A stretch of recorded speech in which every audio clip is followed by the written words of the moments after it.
ብዙሃን ሊያሐውሩ በሕገ እግዚአብሔር በእግዚአብሔር ሕግ በእግዚአብሔር ትእዛዝ በእግዚአብሔር ቅዱስ ፈቃድ የሚመሩ ብዙሃን ንዑዳን ክቡራን ናቸው።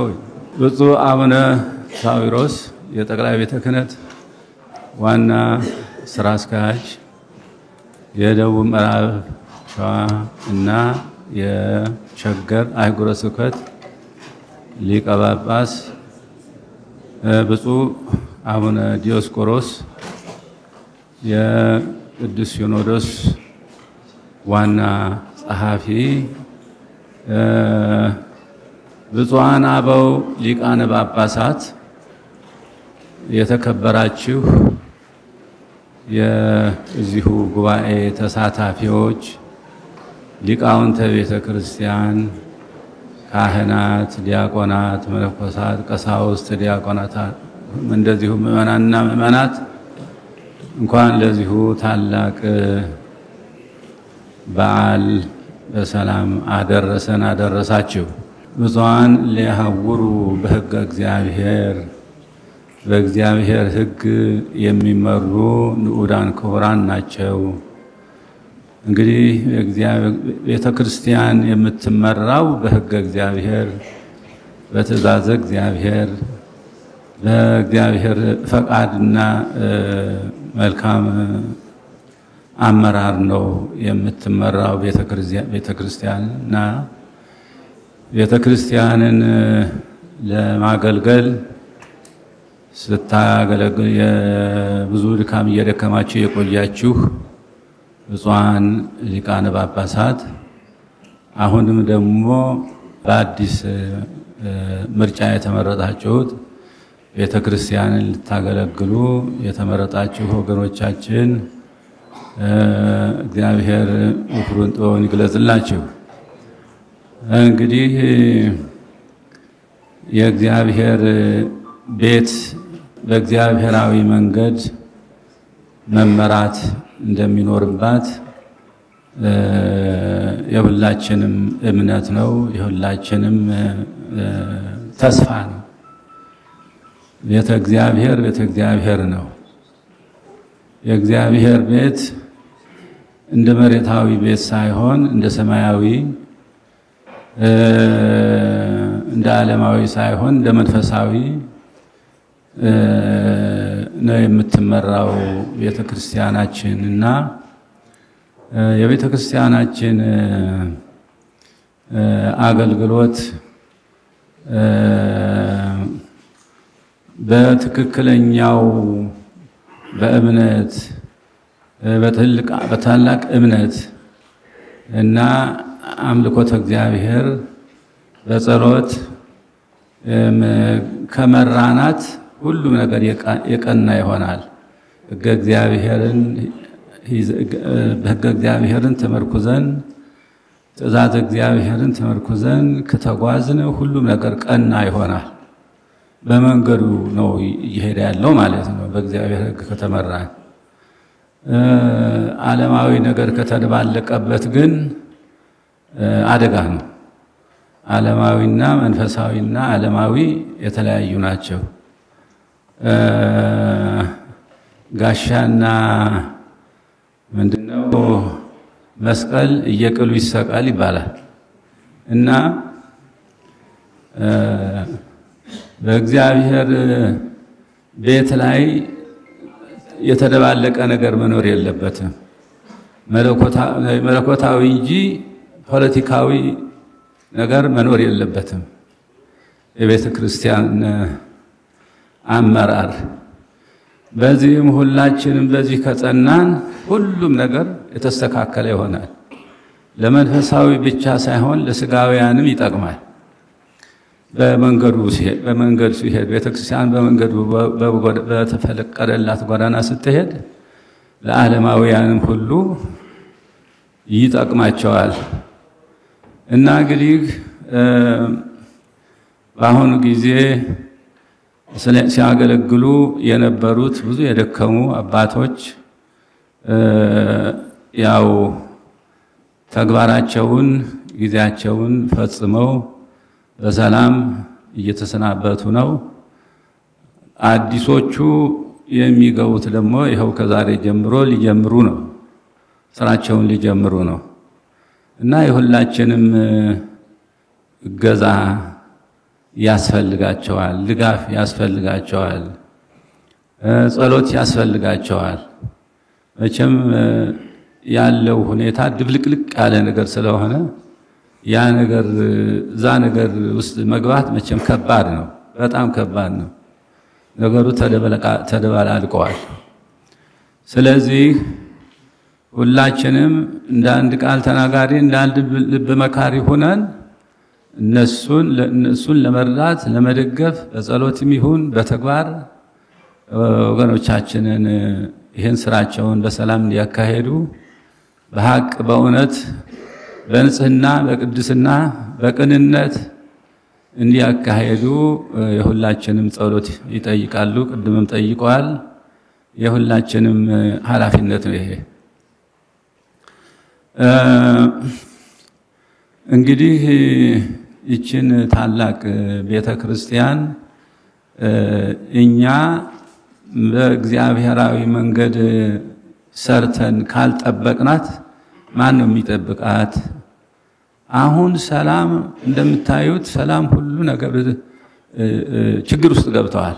ሰላም ሰማይ ተሰቅለዋል እና ቤተክርስቲያን የሰላም ቤት ከሆነች እኮ ሰላም ሁሉም ሰላም ይሆን ነበር እኮ። ቤተክርስቲያን ጥርት ያለ እምነትና ድፍረት ስል ለመልካም ነገር ለቤተክርስቲያን ጥበቃ ወራጥነት ቢኖር ኖሮ ሁሉ አይመጣም ነገር ግን እኛ ከተከፋፈልን እኛ ከተጠራጠርን እኛ ወዲያና ወዲህ ካልን ከቤተክርስቲያን ያልተገኘ ሰላም ከየት ነው የሚመጣው? ሌላ መምጫ የለውም በእውነቱ። ዓለምማ ዓለም ነው፣ ዓለማዊ ተግባርና ዓለማዊ ተግባር ነው እና ሰላም ከቤተክርስቲያን መታየት አለበት። ከዛም ወደ ህዝቡ መዝለቅ አለበት፣ ወደ ህዝበ ክርስቲያኑ። ሰላም ከቤተክርስቲያን መመስረት አለበት። የሰላም ቤት ቤተክርስቲያን ናት። እንግዲህ ሰላም ያድርግ ለክሙ ሰላም ይሁበክሙ ያለው ክርስቶስ። ስለዚህ ነው ሰላሙን ለደቀ መዛሙርቱ ነው ይህን ያላቸው። ለደቀ መዛሙርቱ ብቻ ሳይሆን ለሁላችንም ነው፣ ለክርስቲያን ሆነን ለተመደብን ሁሉ ወይም ክርስትና ዓለም ላለን ሁሉ ነው ይህንን የተሰጠውና ሰላሙን ትቶልናል፣ ሰላሙን አሳድሮብናል። የነበረውን ችግር የድሮውን አሳልፎ ዓመተ ፍዳ ዓመተ ኩነኔን አሳልፎ ዓመተ ምሕረትን ሰብኮ አዘጋጅቶ ሰጥቶናል እንግዲህ ጌታችን መድኃኒታችን ኢየሱስ ክርስቶስ። ስለዚህም የክርስቶሳዊ መንገድ መሄድ አለብን። በክርስቶሳዊ ፈለግ የክርስቶሳዊ ፈለግ መከተል አለብን።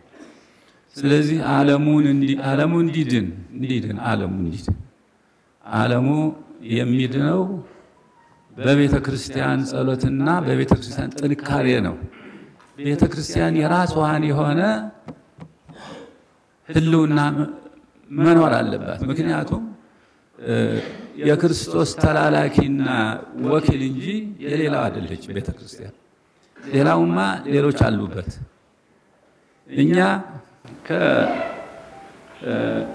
የተሰጠን ኃላፊነት መንፈሳዊውን ህይወት ለመዘርጋትና በመንፈሳዊ ህይወት ለመመራት ነውና መንፈሳዊ ህይወታችን የነጻ የጠራ እንዲሆን ልባችን የጠራ የነጻ መሆን አለበት። አጓጉል አንሂድ። አጓጉል ከሆነ በቃ ሁሉን ነገር ተበላሸ ማለት ነው። አእምሮአችን ይሰብሰብ ወደ ቤተ ክርስቲያን፣ ወደ ሃይማኖት፣ ወደ እምነት፣ ወደ እግዚአብሔር መሰብሰብ አለበት አእምሮአችን። አለበለዚያ እንዴት ሆኖ ዓለም ይድናል? እና ያው እንግዲህ ሰላማችንን እንዲያወርድልን ጌታችን ኢየሱስ ክርስቶስ ሰላማችንን እንዲሰጠን በገባልን ቃል መሰረት ሰላሙን እንዲያወርድልን እኛ ሰላማዊያን መሆን አለብን። ሰላሟም የምታድርበት ህሊና ማዘጋጀት አለብን። አዎ ዝንባሌ ያስፈልጋል። ዝንባሌ ያስፈልጋል። እንግዲህ ሰው ሲፈጠር ነፃ አድርጎ ነው የሰጠው። መልካሙንና ክፉንና መልካሙን ለይቶ እንዲያውቅ ነው የፈጠረው እግዚአብሔር። እና ስለዚህ ከክፉን ትቶ ሰላምን መልካምን መምረጥ ግዴታ ነው። አዎ ክፉን እና ከክፉን ከመልካሙ ነገር ለይተን የምናውቀው ከሆነ መልካምን ነገር መስራት አለብን። ምክንያቱም የሚጠቅመን እሱ ነው። የሚጠቅመን የምሱ ነው። ክፉ ነገር አይጠቅመንም። ጥላቻ አይጠቅመንም። ጎሰኝነት አይጠቅመንም። ዘረኝነት አይጠቅመንም። እኛ መንፈሳውያን ነን። የእግዚአብሔር ወኪሎች ነን። እግዚአብሔር የፈጠረን ከንጹህ ህሊና ጋር ነው የፈጠረን። እግዚአብሔር ወደዚህ ዓለም ስንመጣ ያው እንግዲህ መስቀልቅል እየወጣ ነው እንጂ ስንፈጠር ከክፋትና ከመቀኝነት ጋር አልተፈጠርንም። ንጹሃን ሆነን የተፈጠርነው። ነገር ግን እኛ ይህን ነገር ካላስወገድን ደግሞ ክፉን ነገር አስወግደን መልካሙን ካልመረጥን ደግሞ የምንጎዳው እኛው ነን እና እኛ ጠባቂዎች ነን እንጂ ተጠባቂዎች መሆን የለብን። ጠባቂዎች ነን እኛ በእውነቱ ቤተክርስቲያን የምንጠብቅ፣ ሃይማኖትን የምንጠብቅ፣ እውነትን የምንጠብቅ፣ ሰላምን የምንጠብቅ ነን እንጂ ሌላው ነገር የሌላው ነው። ሌላው ሁሉ የሌላው ባለቤት አለበት። ስለዚህ ይህንን ሰላማችንን እግዚአብሔር አምላካችን እንዲሰጠን ህሊናችንን እንሰብስብ። እያየነው እኮ ነው። ምን ይሄ በእውነቱ ይሄ አሁን ዝብርቅርቅ አድርጎን ያለው ነገር እኮ የኛ ጥንካሬ ስላጣ ነው። ይታሃቡ ፍኖተ ለሰይጣን የሚባል እና ለሰይጣን ተመችተን መገኘት የለብንም ለእግዚአብሔር እንጂ። እና እግዚአብሔር አምላክ ወዲም እነዚህ አሁን የተሾሙ ወገኖቻችንን እግዚአብሔር ምክሩን፣ ጥበቡን፣ ትዕግስቱን፣ ቻይነቱን ይስጥልን እግዚአብሔር አምላክ። እስካሁን ድረስ ሲያገለግሉን የቆዩትን እግዚአብሔር ይባርካቸው። እግዚአብሔር በረድኤቱ ይጠብቃቸው። የአዲስ አበባ ሀገረ ስብከት ብፁዕ አባታችን አበው ተመርጠዋል። እሳቸውንም በረከቱን ረድኤቱን ያሳድርባቸው። ቤተክርስቲያኒቱን ያለውን ችግር የሚያስወግድ ኃይልና መንፈሳዊ ኃይል መንፈሳዊ ጥንካሬ ይስጣቸው እንላለን። እኛ ዝንባሌ ካልሰጠነው መንፈስ ቅዱስ አይገባም። እኛ አይምሮአችን ካልከፈትንለት እና ዝንባሌ ከሌለን እንዴት አድርጎ ወደኛ ይቀርባል? እኛ ቅዱሳን እንሁን፣ ቅዱሳን ሁኑ፣ እስማነ ቅዱሳን የተባለው እንደዚሁ ነው። ቅዱስ ነኝና ቅዱሳን ሁኑ እናንተም የተባለው እኮ ለዚህ ነው። የእግዚአብሔር ቅዱስ ነው፣ እኛም ቅዱሳን መሆን አለብን። አዎ ስራችንን መስራት አለብን። ለሌላውን ስራ ለሌላው መተው ነው እና እግዚአብሔር ይባርከን። እግዚአብሔር አምላክ ሁላችን በዚህ ተገናኝተን ይህንን ታላቁ በዓል አክብረናል። እግዚአብሔር ፍጹም ያርግልን። እግዚአብሔር አምላክ ይጨመርበት። እግዚአብሔር ይባርከን፣ ይቀድሰን። ሰላማዊ ቀን ያድርግልን። የተረፈ መዓቱን ይባርክልን። ሁላችሁንም እግዚአብሔር ይባርካችሁ፣ ይቀድሳችሁ፣ በረድኤቱ ይጠብቀን። ሁላችንንም አሁን